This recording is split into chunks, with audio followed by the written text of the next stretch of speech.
desert, you can't remember your name, 'cause there ain't no one for to give you no pain. La, la, la, la, la, la,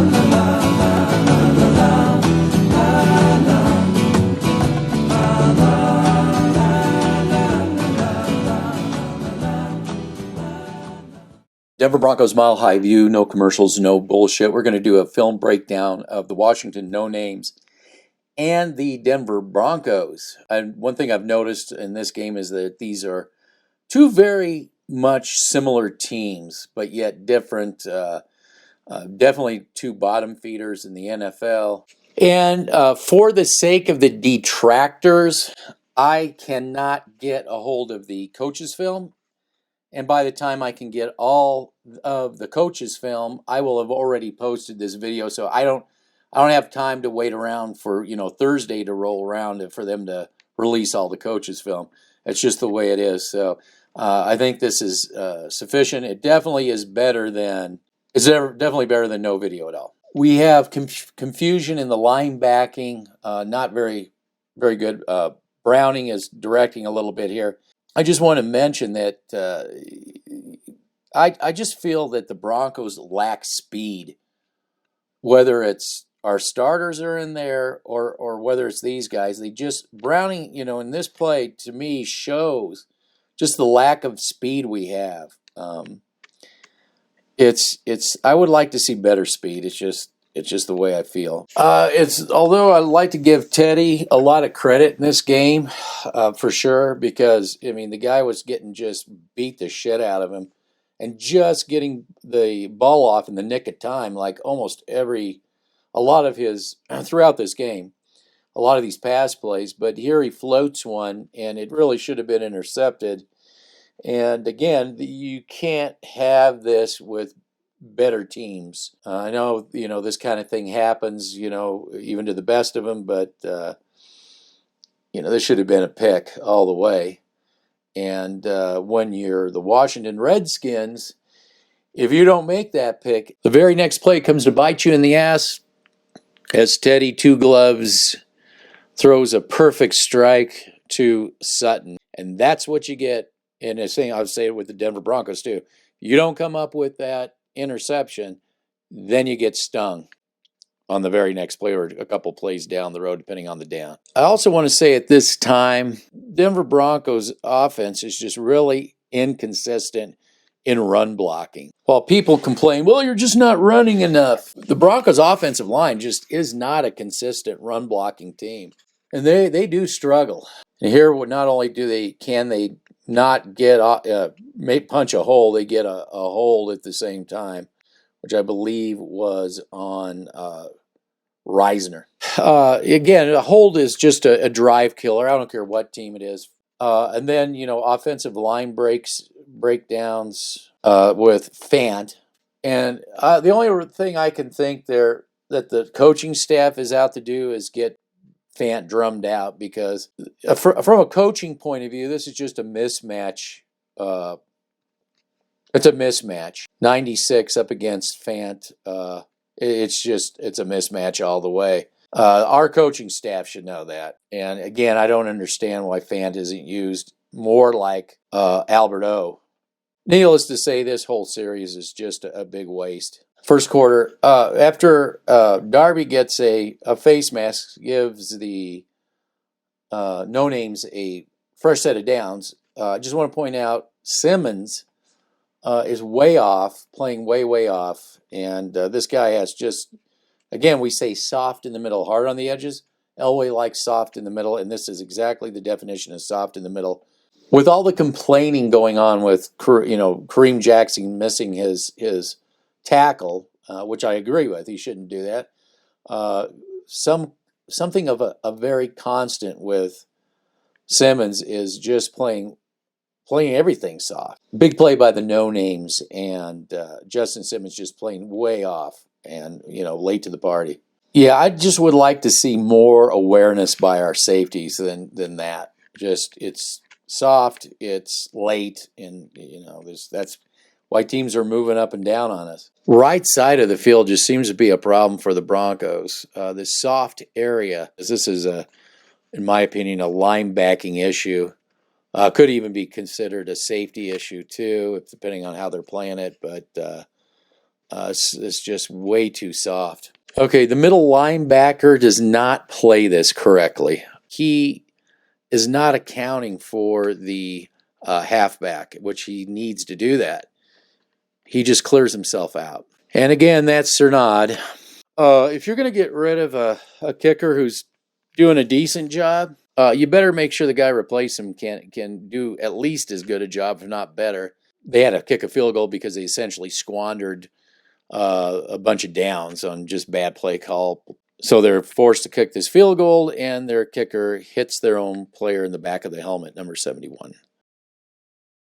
Breakdowns again on the offensive line. A well-coached team knows how to ad-lib when you have to. If you're going to pull, you got to make sure that there's no free runners. What we saw last year while Locke was playing, what we see now is Shermer's offensive protection, his pass pro, they don't account for free runners. I don't know why they can't get this down.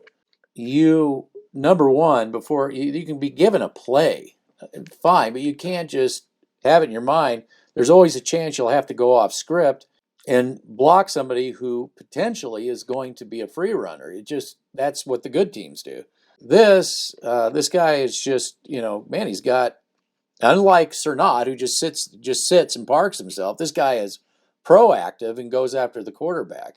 Again, that's Fant. And again, I don't understand why he's in this role. Why would you pull Fant? Why would you not, especially if there's a free runner? I mean, I don't understand. I just don't get it. And, in a way, it's Teddy Bridgewater. He's a veteran. Now, you Locke being a damn near a rookie, it's one thing. But, Teddy Bridgewater's got to recognize that too. We've seen too much of this for the last 2 years. Oh, this is a total drive killer too. This is why you're getting red zone problems. And here we go. Washington works on that right side of the Broncos. And Colby brought this up before this game, that's the side teams tend to go after.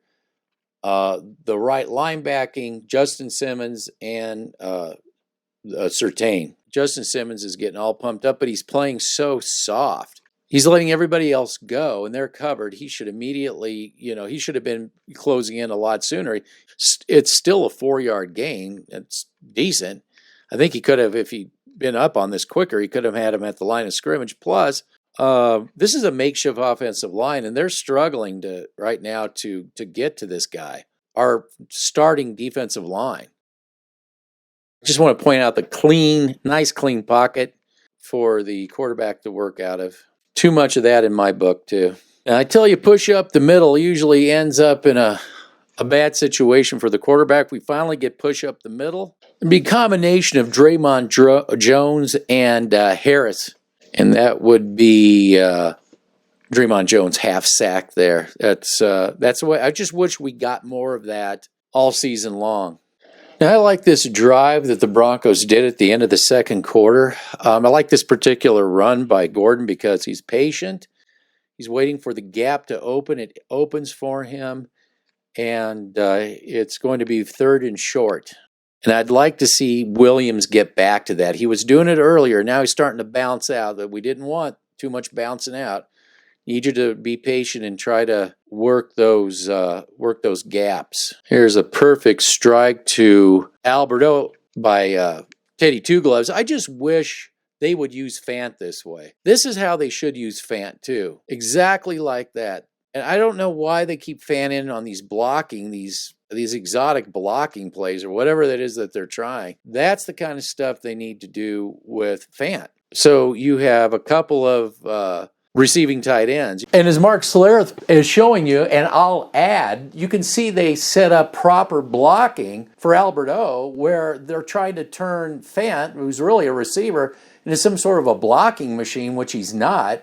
So something very nefarious or just plain out stupid is going on with regards to Fant when Fant's in. Now, we got a 3 wide receiver deal here. And this is what really the Broncos should have been doing, in my opinion, during the Ravens, Pittsburgh, all these, instead of dropping back and waiting for a big throw, is drop back. I think it's a 3-step drop and a boom and a strike. I think the offensive line that we have can handle something like that against a more superior defensive line. In the case of the Redskins here, this is just a case in point for this kind of football. That's why I'd like to see Fant used more in that role. Touchdown it's a good utilization. And again, I wish we would throw to our halfbacks more too. This is a good time to throw it, but I'd like to see a little bit more of that too. Take some pressure off the offensive line a little bit. Quick strikes. This is a pretty quick strike, and quite frankly, offensive line's doing a pretty decent job here. Me and Colby had talked about Devontae Williams. We didn't like the draft pick. In college, he didn't have the patience, and he surprised us in the beginning because he was showing patience and being an in-between the tackles. I don't like him getting away from that. Here he is losing patience, bounces out to the outside, and this is classic of what we don't want to see. We talked about this in preseason. We want the Williams who's patient, and there's a hole there. There is a hole. He's just not patient. He's got to settle down and get patient. And I realize the offensive line has not been producing for him in this game like they should be. But still, even if they're not, you got to be patient. Teddy Bridgewater kills this drive. Fant is absolutely wide open. Is going to have a first down and more if he just sees this, but he doesn't. So it's punting time. Draymond Jones gets a bit of a coverage sack, but he does have a clean pocket. He just hangs around too long. But give credit where credit's due. Draymond Jones does get a coverage sack. The Broncos squandered 2 drives, and now they're going to let Washington back in the game. Washington successfully running the football sets themselves up for a big play. Here, Callahan gets rubbed in this, and what I don't like is Simmons backpedaling. He's backpedaling before he needs to, and he's getting himself so far away. He's taking himself out of this thing. The cushion is just, it's unbearable even to watch this. He just really allowed, an extra 10 yards on this play, that at least another 10 yards that didn't need to even be there. And Simmons actually was known to help out his corners over the top. I could understand him dropping back as far as he is, but he doesn't help anybody over the top, so what's the point? He doesn't help people over the top. He drops back too far to help the corners in the, up closer to the line of scrimmage. You just, I don't know. You got to shake your head. Gordon has done pretty good all year long, but Gordon does have a history of fumbling at the worst time, so, it's just that lack of concentration, I guess, but basically could just say the Broncos eked out a win against an equally bad team. So, there you go.